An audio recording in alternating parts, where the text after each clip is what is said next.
Olá, que a graça e a paz do Senhor esteja sobre a sua vida. É motivo de muita alegria, mais uma vez, estarmos aqui para dividir com você aquilo que o Senhor tem colocado no nosso coração. E hoje nós vamos dar início a um projeto que nasceu no nosso coração já faz um tempo, mas agora, pela graça do Senhor, teremos condições de colocá-lo em prática, De trazer para você a oportunidade de estudar uma carta escrita pelo apóstolo Paulo. E nós faremos isso, uma exposição dessa carta, e tentaremos, com a graça do Senhor, tirar para as nossas vidas ensinamentos que eu tenho certeza que vai fazer toda a diferença. Nós vamos estudar, nas próximas semanas, a carta escrita pelo apóstolo Paulo aos Filipenses. O nosso objetivo é trazer uma exposição dos 4 capítulos e nós pensarmos aqui nos principais versículos que podem ser aplicados na nossa vida, sempre na perspectiva do dia de hoje. Nós sabemos que a Bíblia ela foi escrita há muitos anos atrás, mas ela tem uma aplicação para os nossos dias. E nós queremos fazer isso, estudar essa palavra com você, porque essa palavra faz toda a diferença na vida daqueles que creem. O salmista disse isso: lâmpada para os meus pés é a tua palavra e luz para o meu caminho. Que nós possamos ver o nosso entendimento sendo iluminado pela palavra do Senhor. O objetivo hoje é trazer um episódio, um momento de introdução. Nós vamos estudar a carta do apóstolo Paulo aos Filipenses. Mas antes disso, nós precisamos fazer algumas considerações para que aí sim, quando nós partirmos para o texto, nós possamos aproveitar ao máximo cada palavra, cada versículo, cada capítulo, a mensagem apresentada nesse texto que fala tanto ao nosso coração. Alguns dias atrás eu estava orando, buscando de Deus assim uma direção para as nossas vidas e me veio muito claro essa vontade de colocar em prática esse projeto que já havia nascido no meu coração há alguns anos. E quando me veio o texto de Filipenses à mão, comecei a estudar essa carta, logo percebi a atualidade desse texto, a mensagem extremamente relevante para aquilo que nós estamos vivendo durante esses dias. Então, desde já, convido você a tirar as sandálias dos teus pés, porque nós vamos pisar em Terra Santa. Vai ser uma bênção para a nossa vida, em nome de Jesus. Bom, queridos, o nosso objetivo é realizar esse projeto com a juventude da nossa igreja, o JVTD Betel. Jovens e adolescentes, nos próximos dias, nós estaremos aí empenhados nessa jornada de conhecer um pouquinho mais a palavra de Deus e, consequentemente, a vontade de Deus para a nossa vida. Mas eu faço uma observação. Esse texto que vamos estudar não é uma mensagem que se aplica apenas à vida de adolescentes e jovens. Embora nós usaremos uma linguagem direta para esse público, mas todos aqueles que desejam nos acompanhar nessa jornada serão bem-vindos. Então você, pai de família, você que já é um ancião, com muitos anos de caminhada cristã, ou quem sabe você que está começando agora, vamos nos unir, buscando aprender com a palavra do Senhor. Uma das coisas que chama muito a minha atenção é que quando eu olho para a Bíblia, um texto escrito pelo próprio apóstolo Paulo, a palavra de Deus ela é poderosa, Ela foi inspirada por Deus e ela é útil para o nosso ensino. Que seja essa a expectativa do nosso coração durante essas próximas semanas. Antes de nós falarmos do texto propriamente dito, nós vamos aqui fazer um breve resumo de onde surgiu a igreja aos Filipenses, ou a igreja das pessoas que moravam na cidade de Filipos. Filipos, uma cidade na época da Macedônia. O apóstolo Paulo começa a viver essa experiência no capítulo 16 do livro de Atos. Então, para você entender o que acontece quando Paulo escreveu a sua carta aos Filipenses, nós precisamos voltar lá na sua segunda viagem missionária, quando Paulo então começa a viver essa experiência. No início da segunda viagem missionária de Paulo, nós vemos Paulo saindo, dirigido pelo Espírito Santo, sendo acompanhado por Silas, Lucas estava acompanhando Paulo também, e depois Timóteo acompanhou Paulo na sua segunda viagem missionária. Eu chamo a tua atenção para aquilo que acontece no finalzinho do capítulo 15, Paulo e Barnabé começam a pensar, a fazer os projetos para a segunda viagem missionária, mas aí há um problema, né? Paulo tem uma ideia, Barnabé tem outra ideia, e a partir dali acontece algo interessante. Cada um vai para um lado, e Paulo então se dirige, né, para a sua segunda viagem missionária. A primeira cidade que Paulo vai chegar é a cidade de Filipos. Mas como tudo isso aconteceu? Paulo tinha projetado ir, né, na sua segunda viagem missionária em direção à Ásia. O objetivo de Paulo era evangelizar a Ásia. Paulo, o apóstolo dos gentios, né, ele tinha recebido essa incumbência do Senhor de levar a mensagem de salvação, né, aos povos que não eram judeus. E Paulo então tem essa ideia, eu vou pregar na Ásia. Mas quando chega, né, na iminência de viver essa experiência, Paulo ele é impedido pelo Espírito Santo. Se você ler o capítulo 16 de Atos, isso fica muito claro.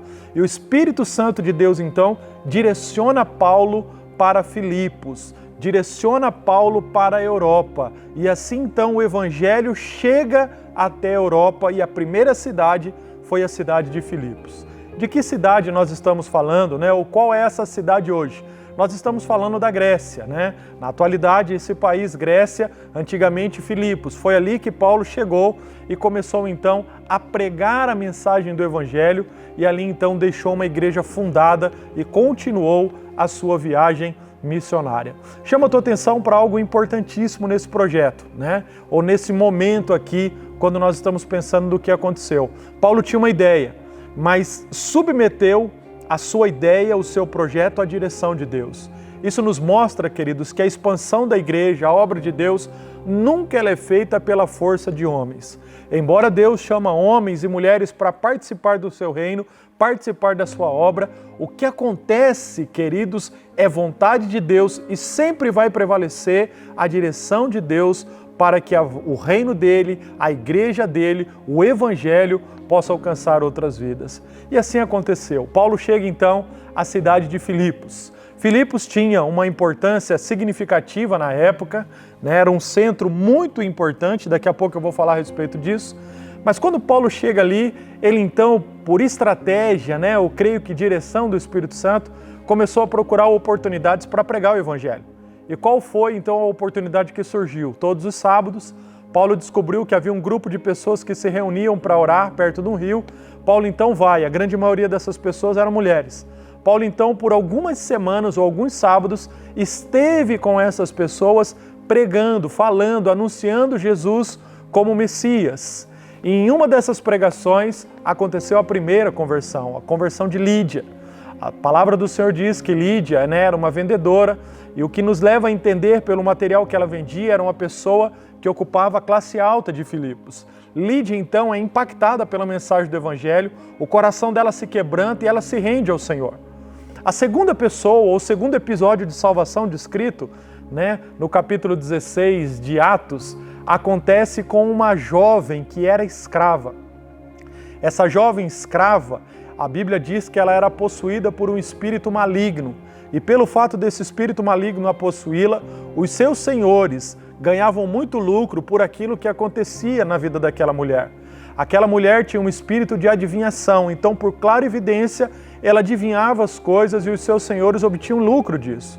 Um dia Paulo saiu para ir até esses momentos de oração com as pessoas e essa jovem sai atrás gritando a respeito de Paulo como servo do Senhor Jesus. Paulo naquele momento teve um discernimento que essa voz não vinha de Deus e ele então repreendeu aquele espírito maligno e aquela jovem foi liberta, completamente liberta pela autoridade que há no nome do Senhor Jesus. Bem, o que aconteceu a partir de então? A partir disso, os senhores daquela jovem, né, viram que a esperança de lucro havia se perdido.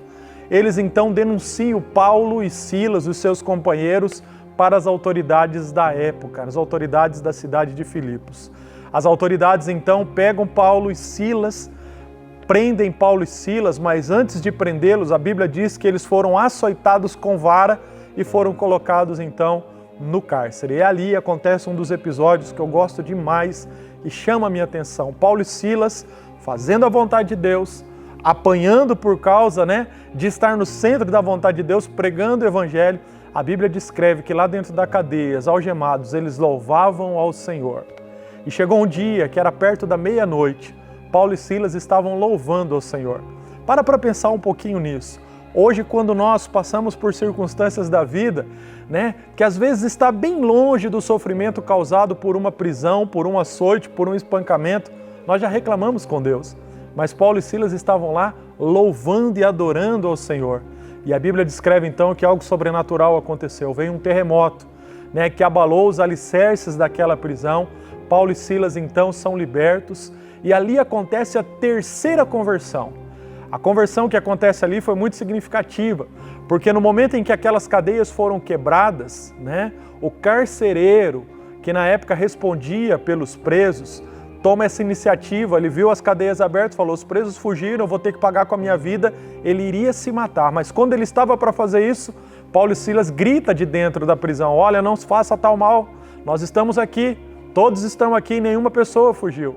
E naquele momento então, aquele carcereiro quebrantado, pergunta para Paulo e Silas o que ele deveria fazer para ser salvo. E ali então, Paulo diz isso, né? Um famoso versículo que nós gostamos muito de encorajar as pessoas. Crê no Senhor Jesus e será salvo tu e a tua casa. Irmãos, ali então, a partir dessas 3 conversões, o evangelho começa a se espalhar por aquela cidade. Mais tarde, as autoridades que prenderam Paulo e Silas descobrem que Paulo era romano, fica preocupado com isso e despede Paulo, tira Paulo daquela prisão e Paulo então pôde dar continuidade à mensagem do evangelho. Irmãos, ali nasceu então essa igreja, uma igreja que nasceu em meio a sofrimento, uma igreja que nasceu em meio a algumas dificuldades, mas que não parou por causa dessas dificuldades, ela avançou. Eu acredito que nós podemos extrair para a nossa vida aqui uma lição importantíssima. As dificuldades que nós estamos enfrentando na vida, ou que enfrentaremos um dia, muitas vezes elas vão colaborar para nos levar para mais perto de Deus. Elas têm esse poder de nos levar para o centro da vontade de Deus. Um problema levantado por uma circunstância ou até pelo nosso inimigo espiritual, Deus tem poder de reverter isso em benefício dos seus filhos. Por isso, desde já, eu chamo a tua atenção. Se há alguma coisa na tua vida que talvez não esteja da forma como você gostaria, vamos aprender com Paulo e Silas aqui. É hora de nós levantarmos os nossos olhos aos céus e adorar ao Senhor, porque a nossa vida, independente do que está acontecendo aqui, está nas mãos dEle. E pelo fato de estar nas mãos dEle, cremos que vai dar certo e que nós vamos viver a vontade do Senhor para a nossa vida. É dessa maneira que nasce essa igreja. A igreja de Filipos foi estabelecida, a conversão, o poder de Deus. A partir disso, as pessoas começaram a se render aos evangelhos. Se você continuar lendo o capítulo 16, você vê isso. O carcereiro se converteu, a sua casa se converteu, Lígia se converteu, a sua casa se converteu. E as pessoas começaram a ver diferença naquilo que acontecia na vida do apóstolo Paulo e na vida das pessoas que estavam acompanhando naquela viagem. Feitas essas considerações, eu quero aqui ressaltar 3 aspectos importantes, né, que precisam ficar bem claros na nossa mente para nós entrarmos no estudo. O primeiro aspecto aqui que eu quero ressaltar é o autor da carta. Não tem dúvidas que foi o próprio apóstolo Paulo que escreveu essa carta. Você tem que entender que foi isso. Paulo fundou a igreja ali, aqueles irmãos começaram então a viver, a serem discipulados e começou também a levar a mensagem do evangelho a outras pessoas, e Paulo seguiu a sua viagem missionária, foi para outros lugares, pregando a mensagem do evangelho e também fundando, deixando igrejas, né, organizadas ou igrejas começadas ali e que com a ajuda do Espírito Santo, como aconteceu em alguns lugares, elas foram se organizando e se tornaram grandes igrejas, né? Paulo foi embora e continuou. Mais tarde, Paulo, ele então, vivendo uma outra circunstância, impedido de estar com aqueles irmãos, Paulo então escreveu a carta e é aí que surge então aos Filipenses. Uma coisa importante é que nós precisamos entender qual é o gênero desse texto, né? O gênero literário. Nós estamos diante de uma carta, alguns historiadores chamam de epístolas. Embora antigamente se fazia uma diferenciação entre esses 2 tipos de carta, né? Epístola e carta, hoje muitos consideram a epístola e a carta como sinônimos, porque há mais aspectos que as assemelham do que as diferem, né? Então nós estamos diante de uma carta que foi escrita pelo apóstolo Paulo. O segundo aspecto que eu quero ressaltar aqui, né? A primeira autoria foi escrita pelo apóstolo Paulo, Nós vamos ver daqui a pouquinho, né, na leitura do versículo 1 e versículo 2 do capítulo 1. Mas o segundo aspecto é com relação a quando esta carta ela foi escrita, né? Essa carta, queridos, ela foi escrita provavelmente entre os anos 60 e 61. Alguns acreditam que provavelmente Paulo escreveu essa carta no final do ano 61. Paulo estava vivendo uma situação complicada, difícil, e impedido de estar com os irmãos de Filipos, porque era uma igreja, né, que estava no coração do apóstolo Paulo, ele então escreveu a sua carta a esses irmãos. Então a carta foi escrita provavelmente no finalzinho do ano 61 depois de Cristo. E onde Paulo estava? Paulo estava preso. Então Filipenses é uma carta da prisão. Paulo esteve preso por 3 vezes. Uma vez em Jerusalém, né? A segunda vez ele esteve preso, né, em Filipos, como nós vimos no texto, capítulo 16 do livro de Atos, e a terceira vez Paulo esteve preso em Roma. Só que em Roma, Paulo esteve preso por 2 vezes. A primeira vez ficou 2 anos, foi liberto, mas depois foi julgado, condenado, esteve preso, aguardou um martírio, e ali então Paulo chegou ao final da sua vida e do seu ministério. Paulo escreveu essa carta provavelmente no final da sua primeira prisão. Alguns discordam disso, mas há mais evidências de que Paulo escreveu provavelmente quando ele estava para sair da sua primeira prisão em Roma. Paulo estava então ali, né, e algumas evidências, porque Paulo tinha uma expectativa de rever aqueles irmãos. Paulo estava reorganizando, e ele deixa isso bem claro na carta, que havia algumas expectativas com relação ao ministério. Já é uma fala um pouco diferente que acontece na sua segunda carta a Timóteo, que foi a carta, sim, da última carta, né, da prisão, quando Paulo, logo em seguida, depois de escrever a sua segunda carta a Timóteo, enfrentou o martírio. E um terceiro aspecto aqui, muito importante, né, que nós precisamos entender a respeito da carta, é por que Paulo escreveu essa carta. Há 2 objetivos em mente que vai ficar muito claro nos 4 capítulos. A primeira delas era para agradecer. Essa igreja, queridos, foi uma das únicas igrejas, ou a única igreja, que se associou à obra missionária realizada pelo apóstolo Paulo. Ela esteve presente em todos os momentos. Paulo viajou e essa igreja se comprometeu em ajudar, em contribuir, em procurar, né, levantar sustento para a obra missionária e sempre assistiu o apóstolo Paulo nas suas necessidades. Havia uma gratidão muito grande pelo apóstolo Paulo, né, no coração dele a Deus por essa igreja, porque essa igreja ela esteve perto, ela se manteve ali ajudando o apóstolo Paulo em todas as circunstâncias. Paulo ia para um lado e a igreja então procurava levantar recursos e enviar para o apóstolo Paulo. Paulo estava preso, Epafrodito, né, foi visitar Paulo na ocasião e levou donativos a Paulo. E quando então Paulo recebe esses donativos, não por causa dos donativos em si, mas pela dívida de gratidão que ele tinha com essa igreja, ele então resolve escrever essa carta. E o primeiro aspecto aqui, né, do porquê Paulo escreveu foi para trazer uma palavra de gratidão a Deus e também àqueles irmãos. E o segundo objetivo que Paulo escreveu essa carta foi para alertar os crentes que estavam em Filipos, né, aos filipenses, a respeito do perigo, né, da perseguição ou dos falsos mestres. Paulo estava alertando aqueles irmãos, isso fica claro na carta, para 2 perigos. O primeiro perigo era um perigo interno. Por haver algumas dificuldades de relacionamento, aquela igreja estava vivendo um perigo de perder a comunhão. E Paulo fala, olha, não pode ser assim. Né? Paulo então chama a atenção daqueles irmãos para que eles pudessem acertar essas diferenças. E o segundo perigo era o perigo das heresias. As heresias que esteve presente, né, no primeiro século, heresias que muitas vezes foram estratégias malignas para afastar o povo da centralidade do Evangelho. Esses foram os 3 aspectos aqui que eu gostaria que você levasse em consideração. O tema dessa carta, né, em linhas gerais, vai falar muito da alegria. Você vai ver que por várias vezes o apóstolo Paulo chama a atenção daqueles irmãos. Olha, alegrem-se no Senhor, regozijem-se no Senhor. E sempre essa alegria está vinculada à volta do nosso Senhor e Salvador Jesus Cristo.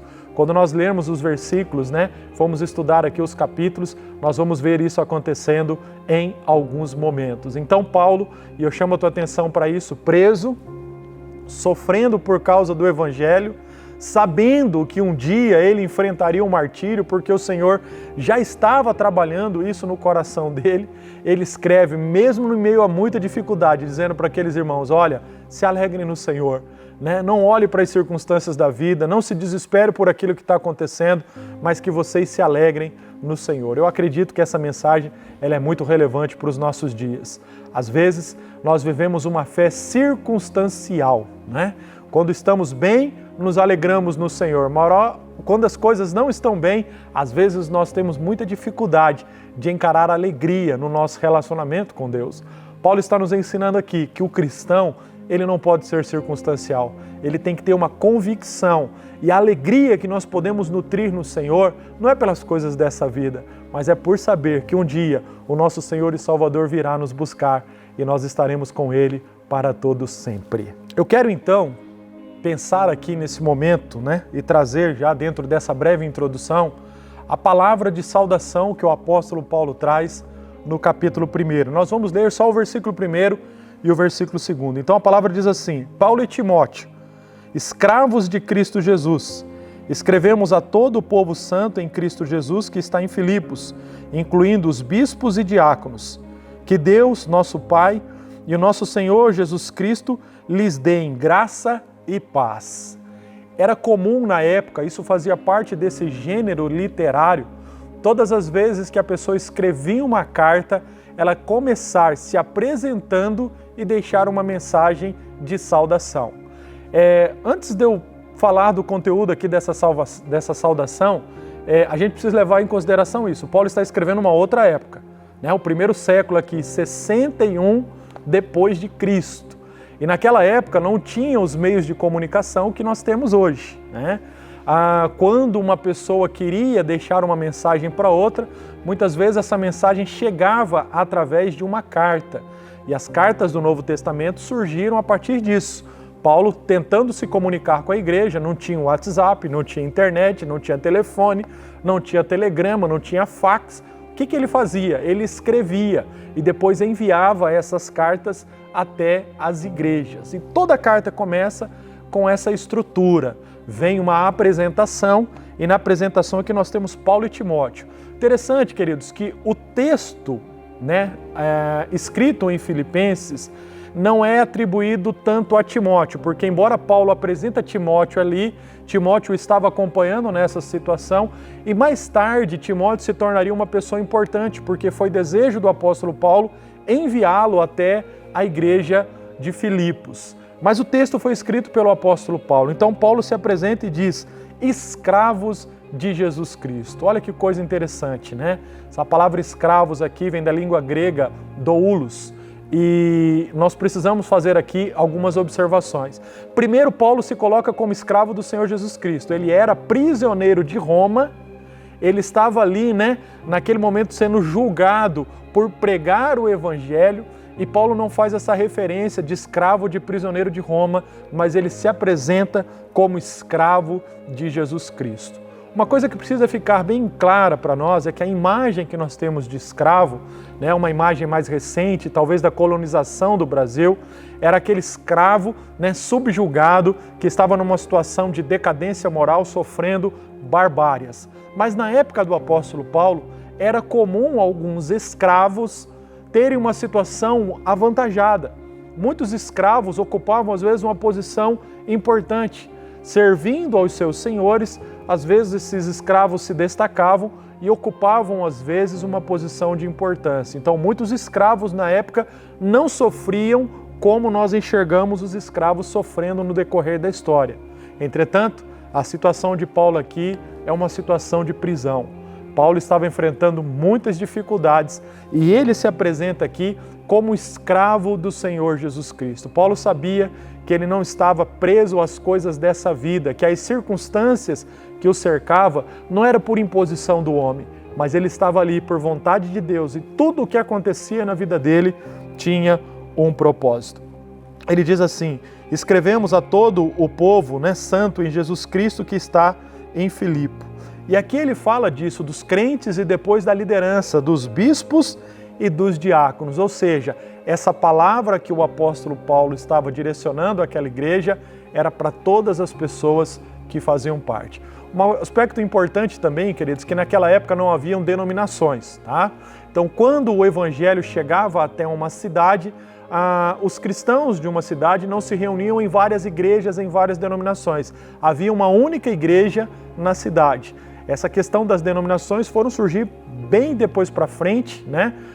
O advento da Idade Média, né? O final da Idade Média com a Reforma Protestante, que surgiram, né? De uma forma mais intensa essas questões denominacionais. Mas quando Paulo escreveu, então, ele estava falando para a igreja que se reunia naquela cidade, ou seja, todos os cristãos que estavam ali, que amavam o Senhor Jesus Cristo, que fazia parte dessa comunidade. Paulo, então, ele deixa aqui também, queridos, uma coisa muito importante no versículo de número 2, que é uma saudação. Ele vai dizer o seguinte: que Deus nosso Pai, o nosso Senhor Jesus Cristo, lhes dê graça e paz. Uau, que coisa maravilhosa! Paulo está dizendo aqui, né, sobre a vida daqueles irmãos, uma palavra de bênção. Quando nós pensamos na graça do Senhor e na paz do Senhor, nós estamos falando de algo imensurável. Quantas vezes nos falta, queridos, uma capacidade de entendimento para entender o que isso significa? Isso virou um jargão, né? Porque quando os crentes se cumprimentam, eles falam graça e paz. Algumas denominações falam, não, a paz do Senhor. Mas o que isso significa? Irmãos, é uma palavra de bênção. Em outras palavras, Paulo está dizendo para esses irmãos aqui, olha, eu desejo o melhor de Deus sobre a vida de vocês. O que tem no meu coração e o que eu quero que aconteça na vida de vocês é que a graça de Deus, a paz do Senhor, né, venha sobre a vida de vocês e os ajude em todos os momentos. Com essa saudação, fica muito evidente, queridos, que qual era o objetivo do apóstolo Paulo com essa carta? Ou qual foi o objetivo do apóstolo Paulo com essa carta? O objetivo não foi tanto teológico. Paulo não trouxe um compêndio de assuntos teológicos, mas Paulo trouxe uma mensagem mais pastoral, né? Uma mensagem do coração para essa igreja. Paulo vai trabalhar, sim, alguns aspectos aqui, né, a respeito da fé cristã, mas era uma mensagem de gratidão, uma mensagem de encorajamento. Uma mensagem olhando para aqueles irmãos e dizendo assim, olha, eu louvo a Deus pela vida de vocês, continue, acerte o que precisa ser acertado, mas avancem, porque vocês vão viver muitas coisas ainda em Deus. Essa mensagem, queridos, que nós vamos encontrar em Filipenses. Eu tenho convicção no meu coração que ao ler esses versículos, daqui a pouco nós vamos estudar isso, né, no próximo episódio, aquele que começou em vós a boa obra, é fiel para aperfeiçoá-la até a volta do nosso Senhor e Salvador Jesus Cristo. Essa mensagem de esperança que só o Evangelho pode trazer para os nossos corações. Vamos olhar para esse texto.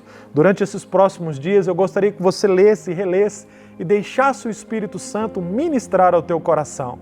Nós vamos preparar todo esse material, vamos dar, né, talvez ali, oportunidade de você também ter nas suas mãos um PDF para você acompanhar esse estudo, mas acompanhe olhando para essa mensagem, perguntando para o Senhor, Senhor, o que o Senhor deseja me ensinar e quais são as verdades que está escrito nessa carta que precisam ser aplicadas no meu coração. Amém?